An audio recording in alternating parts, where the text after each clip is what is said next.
Hello everyone, welcome to online engineering. इस particular session में हम लोग बात करने वाले हैं about previous year SSC JE questions from the topic of compaction of soil. इस पर्टिकुलर सेशन में देखिए यहाँ पर नंबर ऑफ क्वेश्चन जरूर कम है, बट किसी भी चैप्टर के वेटेज को आप कम नहीं बोल सकते। रीजन है कि अगर आपके एग्जाम में एक क्वेश्चन भी आ रहा है तो एक क्वेश्चन भी हो सकता है आपका सिलेक्शन फाइनली डिसाइड कर दे। इसीलिए यहाँ पर हर एक क्वेश्चन को आपको इंपॉर्टेंस देनी है, जो भी उससे रिलेटेड कंसेप्ट है उनको समझना है। कोशिश करूंगा यहाँ पर जितने भी क्वेश्चंस होंगे उनका प्रॉपर एक्सप्लेनेशन आप लोगों को दे पाऊं और ये एक्सप्लेनेशन आपको समझ भी आ जाए। चलिए देखते हैं यहाँ पर सबसे पहला क्वेश्चन जो लिया है, that is taken from SSC JE 2007। Question में बोलता है that well graded coarse grained soil can be compacted to a very high density as compare to fine grained soil. देखिए यहाँ पर इनकरेक्ट स्टेटमेंट पूछा जा रहा है ना। पूछा क्या जा रहा है? Incorrect statement. हम एक एक करके सभी स्टेटमेंट के बारे में समझते हैं। सबसे पहली बात यहाँ पर लिखिए well graded coarse grained soil. क्या लिखा गया है? वेल ग्रेडेड और साथ ही साथ लिखा है कोर्स ग्रेन सॉइल। और इसके बारे में जब बात हो रही है तो किससे रिलेटेड बात हो रही है? इसकी डेंसिटी से रिलेटेड बात हो रही है। अब देखिए डेंसिटी का मतलब आप सभी जानते हो, that is nothing but that is the weight of soil upon volume of soil होता है।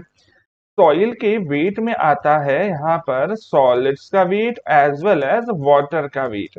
लेकिन जब मैं कॉम्पैक्शन स्टडी करता हूं तो मैं वाटर के वेट को इग्नोर करता हूं, क्योंकि भाई मुझे पता है वाटर तो वेरी कर सकता है, प्लस जो टॉप लेयर है हमारी जहां पर कॉम्पैक्शन किया जाता है वो काफी टाइम तो ड्राई रहती है under the effect of sunlight. तो अगर मुझे किन्हीं भी दो अलग अलग फॉर्म ऑफ सॉइल को कंपेयर करना हो तो उनके वाटर कंटेंट को जीरो लेकर कंपेयर कर लेना चाहिए। इसीलिए आप कॉम्पैक्शन जब भी स्टडी करते हो तो वहां पर गामा डी के रिस्पेक्ट में कैलकुलेशंस या फिर स्टडी की जाती है। तो अगर मैं यहाँ पर बात कर रहा हूँ, देखिए ऑब्वियस सी बात है सॉलिड जितने ज्यादा हुए उतना ज्यादा वहां पर गामा की वैल्यू बढ़ेगी। अब लेकिन सवाल ये आता है कि सर किसी भी सॉइल के अंदर जो टोटल वॉल्यूम होता है वो होता है किस किस का? सॉलिड्स का और वॉइड्स का। सर अगर मान लीजिए इनमें से वॉइड्स कम हुए तो सॉलिड्स बढ़ जाएंगे, और अगर वॉइड्स बढ़ गए तो सॉलिड्स कम हो जाएंगे। सवाल यह आता है कि वॉइड्स किस में ज्यादा होते हैं।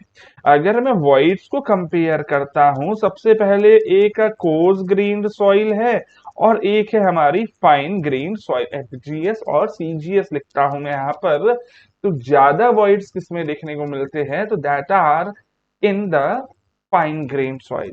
अच्छा, कुछ स्टूडेंट को यहाँ पर कंफ्यूजन होता है बिकॉज उनको ऐसा लगता है कि सर कोर्स ग्रेन में वॉइड्स ज्यादा होते हैं। देखिए एक्चुअली आप यहाँ पर सिर्फ जो आपको दिखता है आप उसके ऊपर जज कर रहे हो। बिल्कुल सही बात है, देखने में ऐसा लगता है कि कोर्स ग्रेन पार्टिकल्स में ज्यादा वॉइड्स है क्योंकि उनके वॉइड्स बड़े बड़े हैं, हमें आसानी से दिख जाते हैं। फाइन ग्रेन सॉइल के वॉइड्स छोटे छोटे होते हैं, हमें दिख नहीं पाते, ऐसा लगता है कि वॉइड्स नहीं है, जबकि उनमें वॉइड्स है, काफी छोटे छोटे हैं लेकिन नंबर ऑफ वॉइड्स काफी ज्यादा होते हैं। टोटल वॉइड्स की बात कर ले तो वो फाइन ग्रेन्ड सॉइल में ज्यादा आते हैं, है ना। टोटल वॉइड्स ना सिर्फ नंबर में बल्कि टोटल वॉल्यूम ऑफ वॉइड्स में भी फाइन ग्रेन सॉइल में ज्यादा वॉइड्स होते हैं। ठीक है, तो खैर यहाँ पर ये बात तो समझ में आती है कि सर अगर वॉइड्स इस केस में ज्यादा है किसमें? फाइन ग्रेन में, तो जो गामा की वैल्यू है, गामा की वैल्यू फाइन ग्रेन सॉइल में ज्यादा आएगी या फिर कोर्स ग्रेन सॉइल में ज्यादा आएगी? ऑब्वियस सी बात है सर, जिसके अंदर वॉइड्स ज्यादा उसका गामा की वैल्यू कम हो जाएगी, क्योंकि वॉइड्स में तो भैया हवा भरी होगी गामा डी के केस में। इसीलिए कोर्स ग्रेन सॉइल का जो गामा डी है वो ज्यादा होगा क्योंकि उसके अंदर वॉइड्स कम है। पहली बात ये आई होप शायद समझ में आई है। दूसरी बात वेल ग्रेडेड और पुअरली ग्रेडेड की बात करते हैं। देखिए वेल ग्रेडेड का मतलब होता है कि सभी साइज के सॉलिड्स प्रेजेंट है। मतलब अगर मान लीजिए these are some bigger size of solids, है ना, तो इनके बीच में जो वॉइड्स है उनको फिल करने के लिए यहाँ पर कुछ छोटे सॉलिड्स भी प्रेजेंट हो, तो इस पर्टिकुलर सॉइल को मैं क्या बुला लूंगा? As the well graded soil. So this particular soil is known as well graded अगर अलग अलग साइज के सॉलिड्स प्रेजेंट है इन सम सिग्निफिकेंट क्वांटिटी। लेकिन अगर मैं बात कर रहा हूं पुअरली ग्रेडेड सॉइल की, तो पुअरली ग्रेडेड सॉइल क्या हो जाएगी सर? ऐसी सॉइल जिसमें सभी के सभी साइज के सॉलिड्स नहीं है, बल्कि एक लिमिटेड साइज रेंज में ही सारे सॉलिड्स प्रेजेंट है। तो अगर सिर्फ बड़े बड़े सॉलिड्स है या फिर सिर्फ छोटे छोटे सॉलिड्स ही है, उनके वॉइड्स को भरने के लिए कोई और सॉलिड नहीं है। इसीलिए अगर मैं यहाँ पर आपको पूछता हूं कि भैया वॉइड्स किसमें ज्यादा होंगे, वेल ग्रेडेड सॉइल में कि पुअरली ग्रेडेड सॉइल में, ऑब्वियस सी बात है आंसर क्या आ जाएगा कि सर पुअरली ग्रेडेड सॉइल में वॉइड्स ज्यादा होंगे। एंड ऑब्वियस सी बात है उस केस में गामा डी को भी अगर मैं कंपेयर करता हूं तो हमारा वेल ग्रेडेड सॉइल का गामा डी ज्यादा आएगा, क्योंकि उसके अंदर सॉलिड्स ज्यादा है। वॉइड्स का में मतलब सॉलिड्स का प्रोपोर्शन ज्यादा रहेगा in the well graded soil. तो देखो यहाँ पर क्वेश्चन में पहले स्टेटमेंट में क्या लिखा है, that well graded coarse grain soil ज्यादा हाई डेंसिटी तक कॉम्पैक्ट हो सकता है as compare to the fine grain soil. बिल्कुल सही बात है। So this statement is true statement. जबकि पूछा क्या गया है, पूछा गया है इनकरेक्ट कौन सा है, तो पहला तो इनकरेक्ट नहीं है। सेकंड देखते जरा क्या बोलता है, that the dry density decreases after attaining optimum moisture content. देखिए अगर आप लोगों ने ग्राफ पढ़ा है, ग्राफ कौन सा है याद दिला देता हूं आपको। कुछ इस तरह का ग्राफ है जिसमें एक तरफ गामा डी दिखाते थे आप और इस तरफ वाटर कंटेंट दिखाते थे। ये है जहां पर मैक्सिमम गामा डी आ जाता है, उसको बोलते हैं एज ऑप्टिमम मॉइस्चर कंटेंट। तो अगर मैं यहाँ पर OMC की बात करता हूं, यहाँ मैक्सिमम गामा डी मिलता है। बट सर ये 100% सेचुरेशन वाला पॉइंट नहीं होता, 0.9 से लेकर 0.95% सेचुरेशन वाला पॉइंट होता है, क्योंकि जैसे आप रैमर को लिफ्ट करते हो कॉम्पैक्शन के दौरान, कुछ हवा वापस से एंटर कर जाती है। इसीलिए हम क्या बोल सकते हैं कि सर अगर हम 100% सेचुरेशन की बात कर रहे हैं तो वो थोड़ा सा पॉइंट आगे आएगा। थोड़ा सा ज्यादा पानी ऐड कर दिया जाए तो शायद मैं 100% सेचुरेशन तक पहुंच पाऊंगा। लेकिन अगर आपने ज्यादा पानी ऐड करा तो वाटर खुद का स्पेस बनाने लगता है, जो शायद पहले नहीं था। और अगर सर खुद का स्पेस बनाएगा तो ओवरऑल वॉल्यूम तो बढ़ेगा, लेकिन उसके हिसाब से गामा की वैल्यू नहीं बढ़ती। इसीलिए ये जो ग्राफ है, ये ग्राफ में भी क्या देखने को मिल रहा है कि गामा की वैल्यू इधर से फॉल कर रही है। यस और नो?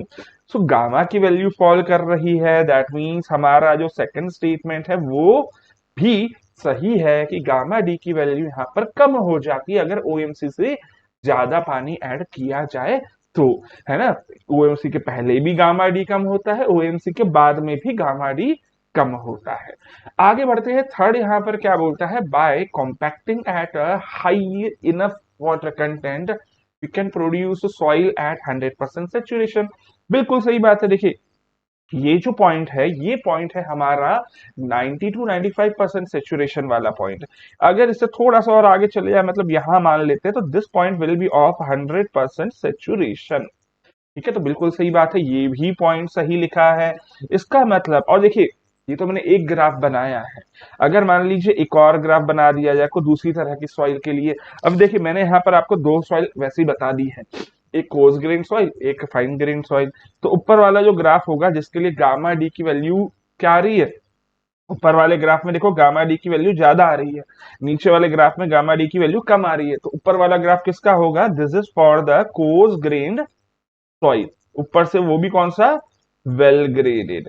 ये वाला किसके लिए होगा, let us suppose this is the fine grain soil. और जो बीच वाला ग्राफ है वो किसके लिए होगा, कोर्स ग्रेन सॉइल, और वो भी पुअरली ग्रेडेड। ठीक है, समझ में आ रही है बात।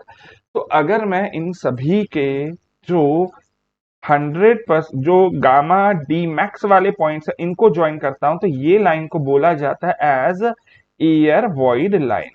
ठीक है, एयर वॉइड लाइन इसलिए बुलाया जाता है क्योंकि इसमें हवा है। ठीक है, सिग्निफिकेंस जरूर है, OMC और गामा डी मैक्स वाले पॉइंट को ज्वाइन करने वाली लाइन है या फिर कर्व है, बट जो 100% सेचुरेशन को ज्वाइन करने वाला कर्व बनेगा वो कहीं यहां बनेगा। ठीक है, और ये वाला जो कर्व बनता है, ये जो पिंक कलर से मैंने बनाया, this is known as zero air void line. ठीक है, तो दोनों लाइंस होती है, ऑब्वियसली बात है, और जब दूसरी लाइन है इसका मतलब 100% सेचुरेशन वाली बात भी हो सकती है थोड़े से ज्यादा वाटर कंटेंट पर।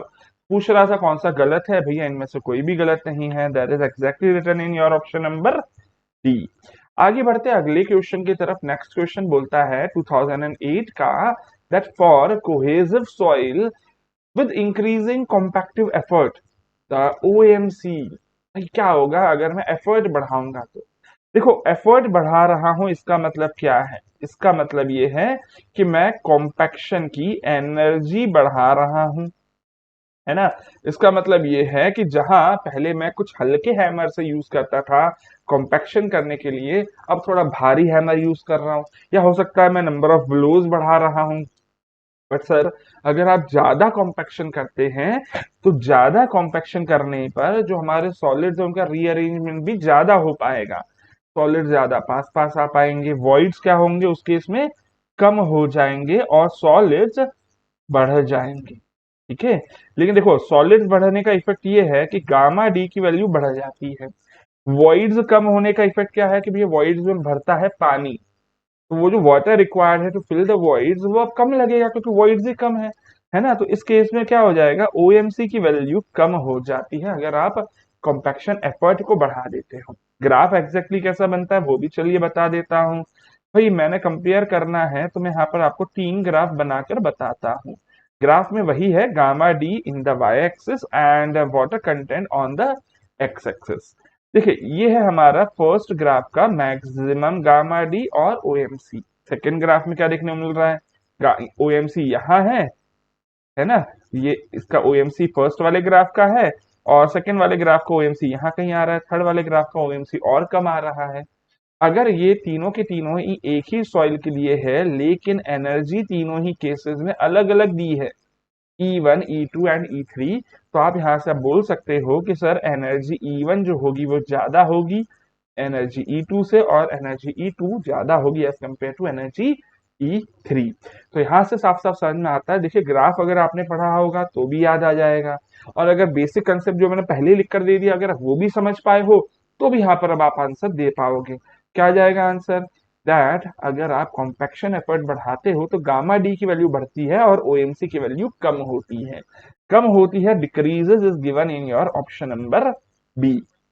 अगला क्वेश्चन देखते हैं, next question, OMC is obtained from, भैया बड़ा इजी क्वेश्चन है, बहुत इजी क्यों बोल रहा हूं, सिर्फ आपको टेस्ट का नाम पूछा गया है ना। देखो ऑब्वियस सी बात है एसएससी जेई का एग्जाम है, काफी सारे क्वेश्चन एकदम इजी होते हैं, है ना, और कुछ क्वेश्चंस होते हैं जो थोड़े से टफ होते हैं, न्यूमेरिकल पोर्शन उसमें अच्छा होता है।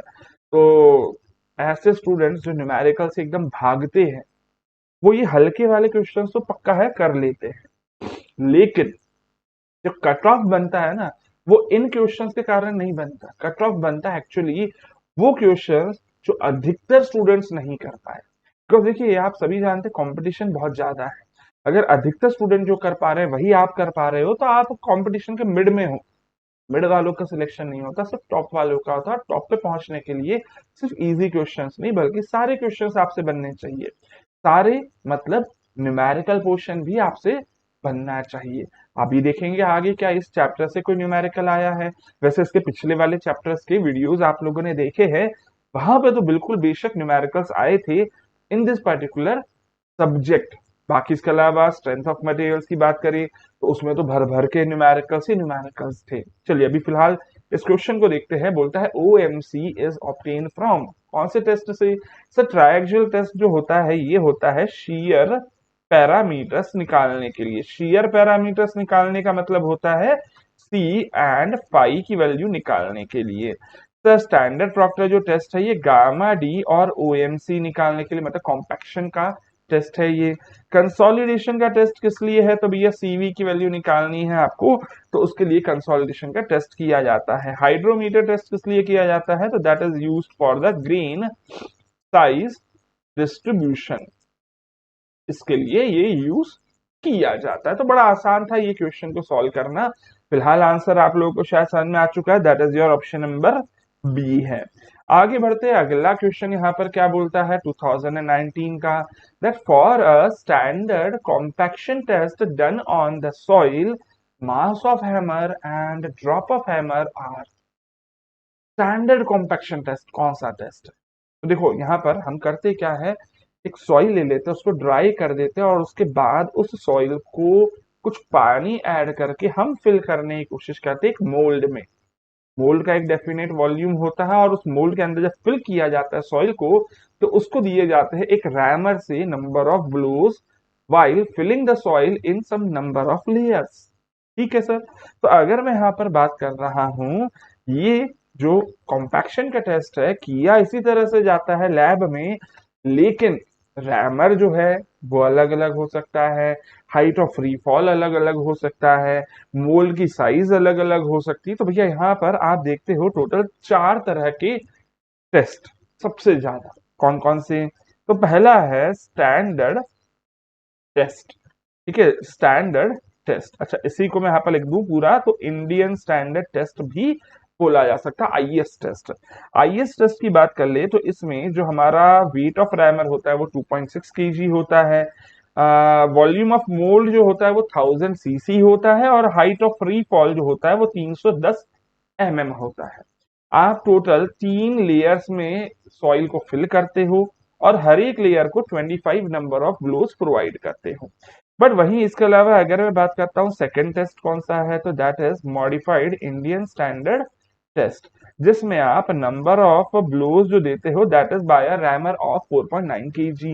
एंड इसी के अलावा यहाँ पर अगेन मोल्ड की साइज तो सेम है, but height of free fall is 450 और टोटल 5 लेयर में आप सॉइल को फिल करते हो, 25 नंबर ऑफ ब्लोज प्रोवाइड करते हो। इसी के अलावा आगे बढ़ते हैं यहाँ पर, तो आ जाता है आपका प्रॉक्टर टेस्ट।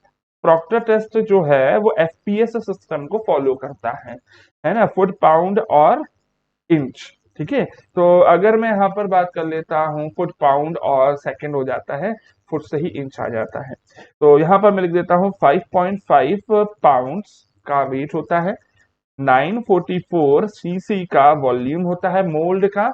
इसके अलावा height of refill is 12 inch and 3 layer और 25 नंबर ऑफ ब्लोज।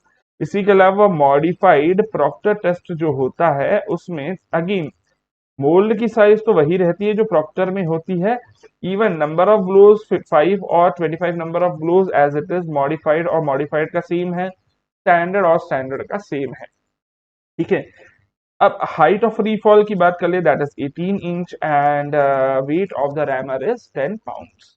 ठीक है, तो यहाँ पर अभी फिलहाल जो पूछा गया था वो समझ में आ चुका होगा आप लोगों को। पूछा गया था for the standard compaction test that is Indian standard compaction test that is 2.6 kg and 310 mm। देखो मैंने आपको सारी बातें इसलिए लिखकर दे दी है क्योंकि देखो अभी 2019 में ये सवाल पूछा था, हो सकता है आपकी एग्जाम में कोई दूसरे टेस्ट के बारे में बातें पूछ ले यहाँ पर। चलिए अभी आगे देखते हैं, नेक्स्ट क्वेश्चन जो है यहाँ पर 2019 का बोलता भैया मैच करके बता दो। बड़ा आसान है ये क्वेश्चन, क्या बोलता देखो जरा, एसपीटी टेस्ट। ये आप लोग पढ़ते हो वैसे प्रो फाउंडेशन वाले चैप्टर में, जिसमें आपको बियरिंग कैपेसिटी निकालने के लिए आप एन वैल्यू निकालते हैं। What is an value? तो भैया उसमें आप देखते हो कि लास्ट के 300 mm पेनिट्रेशन करवाने के लिए कितने नंबर ऑफ ब्लोज लगे हैं। 2 तरह के करेक्शन दिए जाते हैं, एक होता है ओवरबर्डन करेक्शन और दूसरा होता है डाइलेटेंसी करेक्शन। किसके लिए यूज होता है? For the bearing capacity value. तो बियरिंग कैपेसिटी एग्जैक्टली लिखी हुई कहाँ दिख रही है? In your 3। तो फर्स्ट वाले को मैं मैच कर देता हूँ विथ 3। हाइड्रोमीटर जैसा मैंने अभी पिछले पिछले वाले क्वेश्चन में ही बताया ग्रीन साइज डिस्ट्रीब्यूशन के लिए यूज होता है। तो ग्रीन साइज एनालिसिस ये लिखा हुआ दिख रहा है, इसको मैंने मैच कर दिया विद 1, है ना, तो 3 1।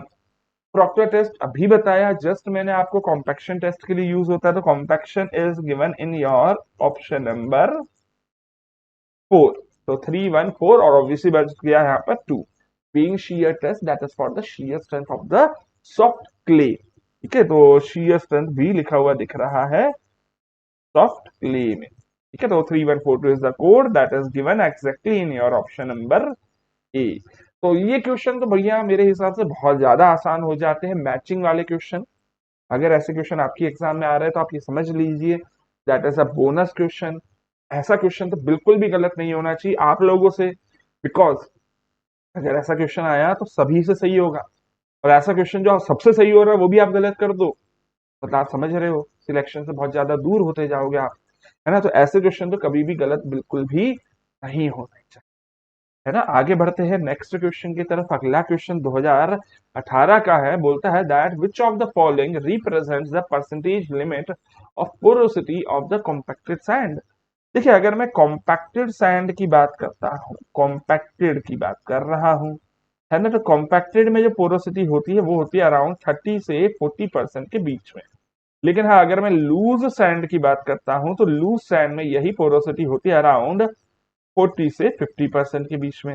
अच्छा, इस बात को थोड़ा सा आपको लॉजिकली रिलेट करने के लिए भी आपको कुछ वैल्यू दे देता हूँ, क्योंकि देखिए ये तो डायरेक्टली डाटा बेस्ड क्वेश्चन था, या तो आपको याद हो। लॉजिक क्या लग सकता है इसमें, लॉजिक समझाता हूँ। देखो, अगर मैं ईटा की बात करता हूँ तो इसकी कुछ मैक्सिमम और कुछ मिनिमम वैल्यूज होती है, जो आप लोगों ने याद की होगी for the spherical uniform soil, for the spherical uniform soil. क्या याद करी है सर? मैक्सिमम वैल्यू जो होती है दैट इज 47%, और जो मिनिमम वैल्यू होती है वो होती है 26%। ई की वैल्यू पढ़ी है आप लोगों ने, that is maximum value is 91% and minimum value is equals to be 35%। तो सर वैल्यूज यहाँ पर साफ साफ समझ में आ रही है कि सर अगर मैक्सिमम वैल्यू होती है हमारी 47, और अगर मैं बात कर रहा हूँ लूज की तो उसमें वैल्यू उसके आसपास होगी। लेकिन अगर कॉम्पैक्टेड की बात कर रहा हूँ तो उससे कम होगी। कॉम्पैक्टेड में वैल्यू दिख गई है 30 to 40%, है ना। तो that is option number C. Next question देखते हैं, अगला क्वेश्चन क्या बोलता है that which of the following type of roller is most suitable for proof rolling subgrades and for finishing operations of fills with the clay or sandy soil। देखिए, सबसे पहली बात यहाँ पर दिमाग में सवाल आना चाहिए, ठीक है सर रोलर के नाम अलग अलग लिखे हुए हैं, एंड मैं ये मानता हूँ आप लोगों ने सभी रोलर्स के बारे में पढ़ा भी होगा। ऑब्वियस ही बात है, सर प्रीवियस ईयर क्वेश्चंस करने आए हैं तो सब्जेक्ट तो पढ़ा ही हुआ है। बट उसके पहले मैं थोड़ा सा आपको सवाल पूछूंगा, क्योंकि एग्जाम में जो क्वेश्चन आया था ना उसमें पूछा गया था कि प्रूफ रोलिंग के लिए कौन सा यूज होता है। प्रूफ रोलिंग क्या होती है? देखिए, एक होता है प्रूफ रीडिंग। जब भी कोई बुक पब्लिश होने के पहले राइटर लिखता है, टाइप करके आती है, तो उसके पहले राइटर क्या करता है, उसको एक बार चेक करता है, प्रूफ रीडिंग करता है कि भैया कहीं टाइपिंग करने वाले ने कुछ गलती तो नहीं कर दी। सेम काम आप लोगों ने अपने बीई के प्रोजेक्ट में भी किया होगा, प्रूफ रीडिंग, है ना, कि भैया एक बार चलो टाइप कर लिया, एक बार पढ़ लेते हैं। प्रूफ का मतलब होता है आप चेक कर रहे हो, है ना। चेक कर लो कि क्या LHS equals to be RHS है, और proof that LHS is equals to be RHS, ये आप लोगों ने बहुत बार स्कूल लेवल के क्वेश्चंस में देखा होगा। तो भाई प्रूफ का मतलब क्या? चेक करना, है ना। आपको प्रूफ करना है, यहाँ पर क्या प्रूफ करना है कि भैया कहीं आपकी जो सॉइल है वो प्रॉपरली कॉम्पैक्टेड हुई है क्या, कोई नॉन यूनिफॉर्म कॉम्पैक्शन तो नहीं हुआ, कोई ऐसी लोकेशन तो नहीं रह गई है जहां पर वीकर पोर्शन है ना। लेकिन अगर आप प्रूफ कॉम्पैक्शन कर रहे हो तो आपको रोलर को घुमाना जरूर है, लेकिन वो रोलर आपके जो बने बनाए कॉम्पैक्टेड सरफेस है उसको बिगाड़ना नहीं चाहिए, है ना। तो रोलर घूमे जरूर, वो कॉम्पैक्शन चेक भी कर ले, लेकिन आपके सरफेस को ना बिगाड़े, क्योंकि आपने उसको ऑलरेडी कॉम्पैक्ट करा हुआ है, चेक करना है आपको सिर्फ। लेकिन देखो, अगर मैं यहाँ पर बात करता हूँ न्यूमैटिक टाइप रोलर की, तो न्यूमैटिक जो पहला नंबर दिया है उसमें होते क्या, उसमें सर कुछ इस तरह के, यहाँ पर कुछ इस तरह के एक साथ पास पास लगे हुए टायर्स होते हैं। ऑब्वियस सी बात है, ये क्या करता है, वीविंग एक्शन कॉज करता है। ये तो बिल्कुल पक्की बात है कि ये आपके सरफेस को बिगाड़ देगा। शी फुट रोलर की बात कर लेता हूं, तो शी फुट रोलर का भी क्या इफेक्ट होगा सर, उसमें तो प्रोजेक्शंस होते हैं, है ना। ये प्रोजेक्शंस अगेन क्या करेगा, वीविंग एक्शन कॉज करेगा। बिल्कुल पता है सबको प्रोजेक्शंस होते हैं हमारे शी फुट रोलर में, है ना। यहाँ पर भी 3 होने चाहिए नीचे की तरफ, अगर ऊपर बनाए हैं मैंने 3 तो, है ना। समझ में आ गया होगा डायग्राम जो मैं बना रहा हूँ वो क्या है। मैं एग्जैक्टली डायग्राम बनाकर नहीं दे रहा, सिर्फ ऊपर नीचे लगाए प्रोजेक्शंस, बीच में भी तो होंगे प्रोजेक्शंस। पर सर अगर ऐसे प्रोजेक्शंस है तो वो भी क्या करेगा, वो भी ऑब्वियसली बात है आपके सरफेस को पूरा डिस्टर्ब कर देगा। आप अगर मैं यहाँ पर बात कर रहा हूँ, देखो न्यूमैटिक रोलर यूज नहीं किया जा सकता, शी फुट रोलर यूज नहीं किया जा सकता। वाइब्रेटरी रोलर की बात कर ले तो देखो, जो वाइब्रेटरी रोलर है ना वो क्या होता है, वो होता है एक्चुअली स्मूथ व्हील रोलर ही है, लेकिन उसके अंदर वाइब्रेशंस का एक मैकेनिज्म लगा रहता है।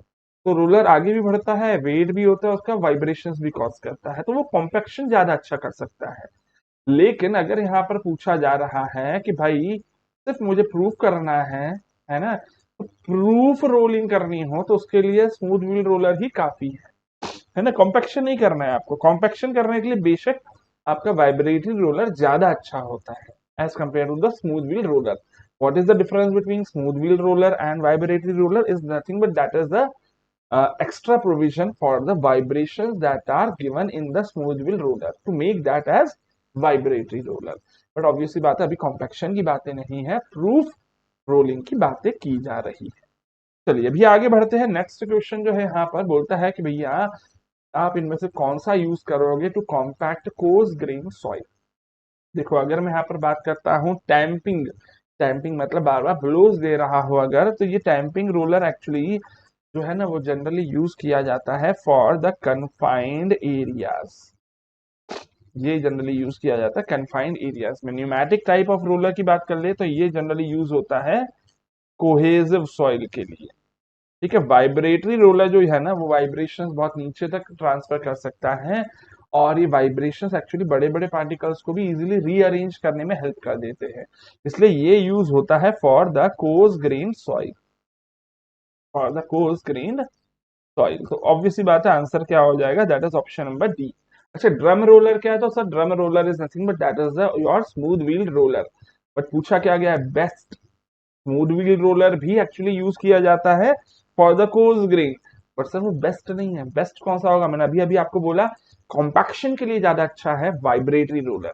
हाँ प्रूफ रोलिंग करनी है, जैसे अगर आपका रोड का सरफेस है प्लेन है कि नहीं, कहीं कोई वीक स्पॉट तो नहीं रह गया, तो उसके लिए आप क्या करोगे, या तो आप अपना ट्रैफिक एग्जैक्टली वहां पर से मूव करवा के देख लो कि कहीं कुछ पोर्शन दब तो नहीं रहा। लेकिन ट्रैफिक तो एक्चुअली हम लोग रन नहीं करवाते हैं, हम पहले रोलर रन करवा के देख रहे थे कि कहीं कोई पोर्शन दब तो नहीं गया है ना। दब गया इसका मतलब क्या कि वो पोर्शन वीक रह गया था, तो उसके लिए यूज होता है स्मूथ व्हील रोलर। चलिए अभी फिलहाल आंसर मिल चुका है ऑप्शन नंबर डी। अगला क्वेश्चन देखते हैं। अगला क्वेश्चन क्या बोलता है, that which type of roller is most effective for the compaction of sand।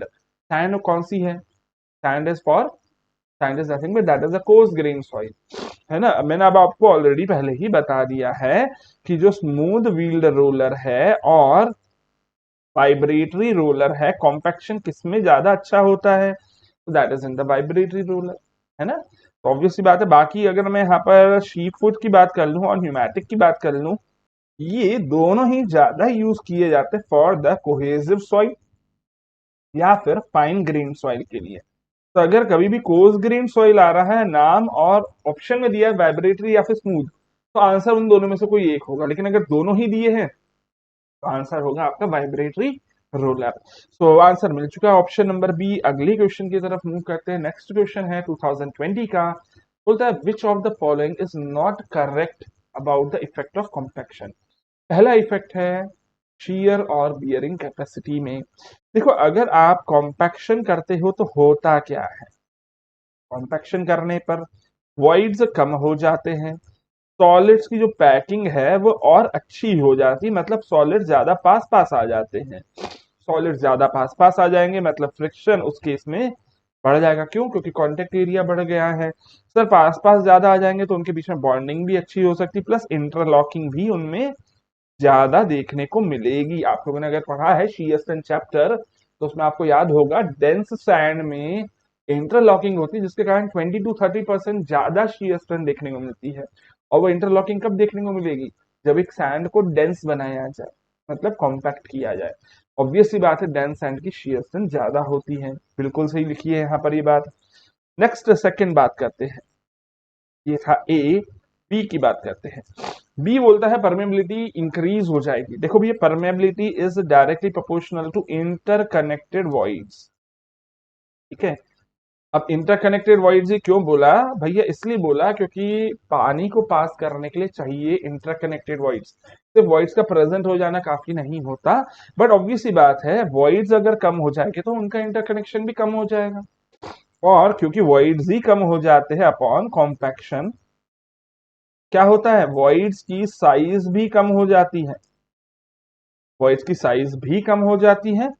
और ये बीच में प्रोपोर्शनलिटी साइन नहीं लगाना था मुझे, है ना, एरो लगा देता हूं कि कॉम्पैक्शन करने पे क्या हो जाता है वॉइड्स की साइज कम हो जाती है वॉइड्स का वॉल्यूम भी कम हो जाता है। दोनों कम कर दिया, ऑब्वियस सी बात है यार, वॉइड्स इंटरकनेक्शन कम हो जाएगा, परमेबिलिटी डिक्रीज कर जाएगी, तो ये गलत है। थर्ड देखते क्या बोलता है, that the compaction increases the frictional resistance. ये देखो, ये तो मैंने पहले ही बोल दिया, फ्रिक्शन बढ़ा देगा, सही है। सर ये सेटलमेंट की टेंडेंसी को कम कर देता है। देखो अगर कोई सॉइल ऑलरेडी कंप्रेस्ड है, ऑलरेडी उसको आपने क्या कर दिया, वॉल्यूम कम करवा दिया, वॉइड्स हटा दिए हैं, कम कर दिए वॉइड्स को, तो वॉइड्स और ज्यादा कम नहीं हो सकते, मतलब उनके वॉइड्स कम होने की संभावना अब कम हो गई होगी। मतलब वॉइड्स कम नहीं हो सकते, मतलब सेटलमेंट ज्यादा नहीं हो सकता। बिल्कुल ये वाली सही है, लेकिन हाँ आपको पूछा था कि कौन सा गलत है, नॉट करेक्ट है, तो आंसर क्या हो जाएगा, that is option number B बन जाएगा। आगे बढ़ते हैं, अगला क्वेश्चन देखिए, यहाँ पर बड़ा इजी सा क्वेश्चन है, that the degree of compaction is characterized by. भाई अगर मुझे कॉम्पैक्शन को कैरेक्टराइज करना है तो किससे किया जाए।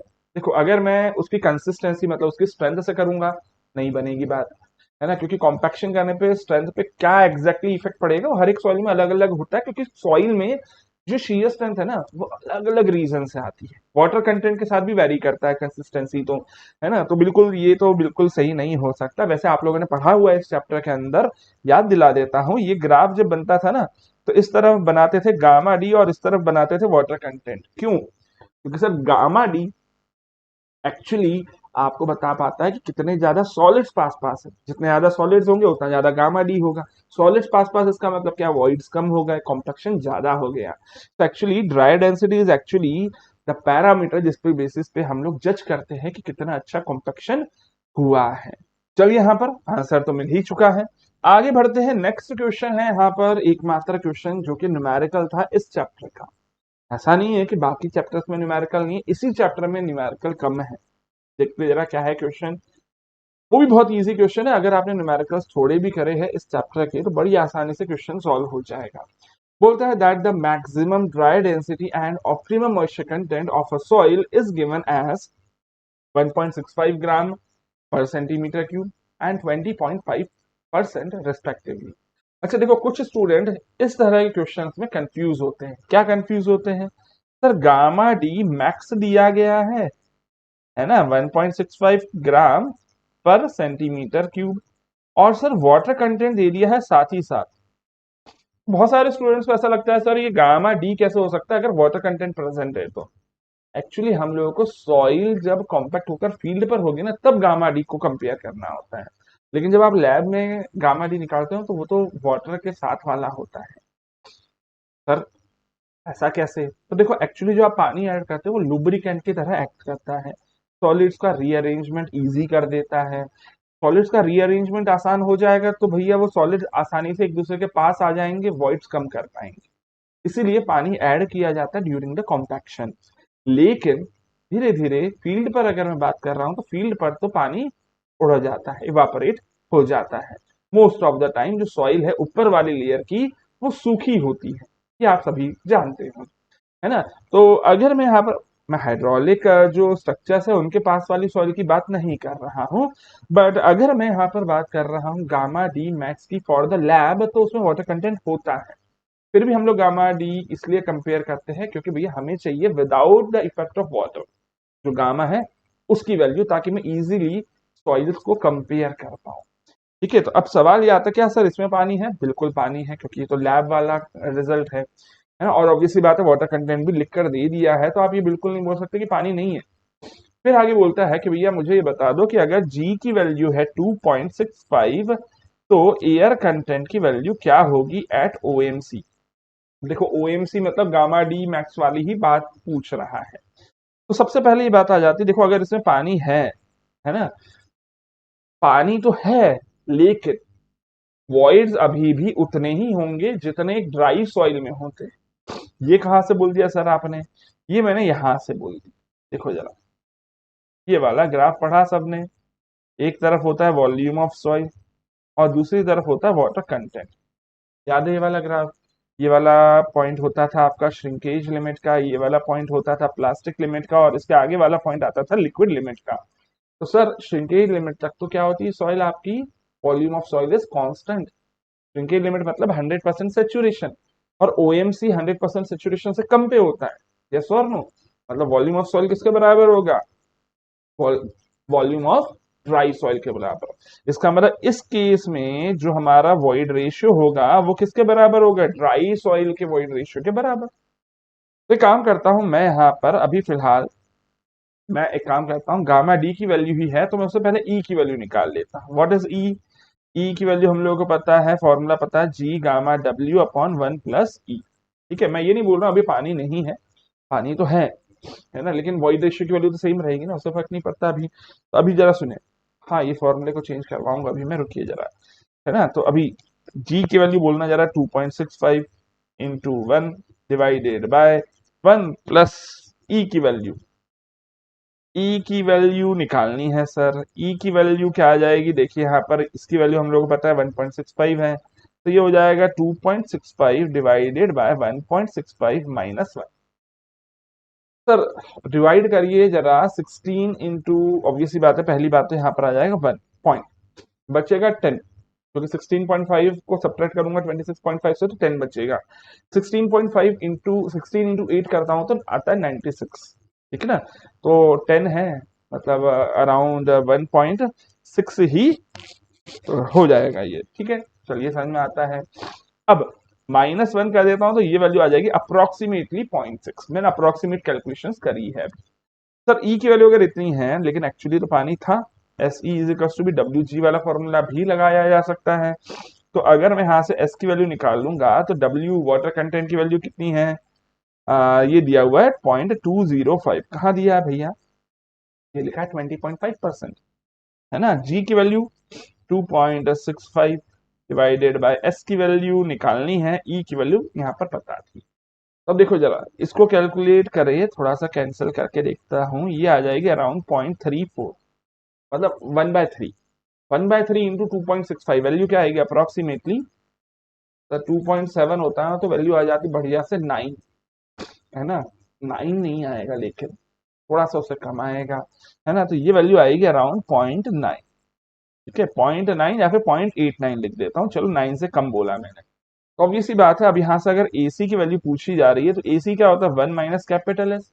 पिछले वाले सेशन में बता चुका हूँ दैट एसी प्लस एस का समीशन 1 होता है ना। तो 1 माइनस की वैल्यू कितनी है 0.89, तो ये वैल्यू आ जाएगी अराउंड 0.11, मतलब 11%। कौन सा ऑप्शन है, that is option number A.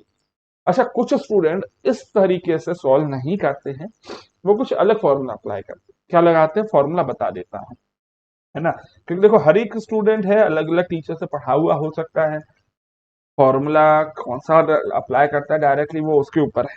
क्या अप्लाई करता है, that is directly G gamma W. क्या फॉर्मूला अप्लाई करते हैं अधिकतर कुछ students, G G gamma W upon 1 plus W G upon S, ये अप्लाई कर देते हैं। इसको भी अप्लाई करके देख लो यार, कोई दिक्कत नहीं है ना। क्या आ जाएगा 2.65 इंटू गामा डब्ल्यू इज 1 ग्राम पर CC, 1 plus 0.205 into 2.65 divided by S. इसको भी डायरेक्टली सॉल्व कर लीजिएगा, आपको आंसर मिल जाएगा, दैट इज एस की वैल्यू मिल जाएगी, और एस की वैल्यू से आप एसी की वैल्यू फिर निकाल पाओगे। दोनों सेम है ना, आपको दिख गया होगा ये कुछ और नहीं बल्कि ई ही है, ठीक है। वही सेम मैंने यहाँ पर अप्लाई करके आपको बताया था। तो क्वेश्चंस ऐसे ही थे, बड़े आसान आसान क्वेश्चन है, एक्चुअली कॉम्पैक्शन चैप्टर से पूछे गए हैं। बट आई होप जितने भी नंबर ऑफ क्वेश्चन है, इंपॉर्टेंट क्वेश्चंस नहीं है, इंपॉर्टेंट है उनका एक्सप्लेनेशन। इंपॉर्टेंट है कि जो भी आपने पढ़ा है वो कंसेप्ट आपको याद रहे, आपको ये बात समझ में आए that what is the level of your exam, किस तरह के क्वेश्चन आपके एग्जाम में ज्यादा आते हैं, कौन से क्वेश्चन कम आते हैं। ये पैटर्न आपको समझाने में हेल्प कर देता है प्रीवियस ईयर क्वेश्चन की सीरीज। तो चलिए अभी फिलहाल इस सेशन को मैं एंड करता हूँ, मिलते हैं अगले सेशन में इसी तरह के कुछ और एसएससी जेई पीवाईक्यूज के साथ।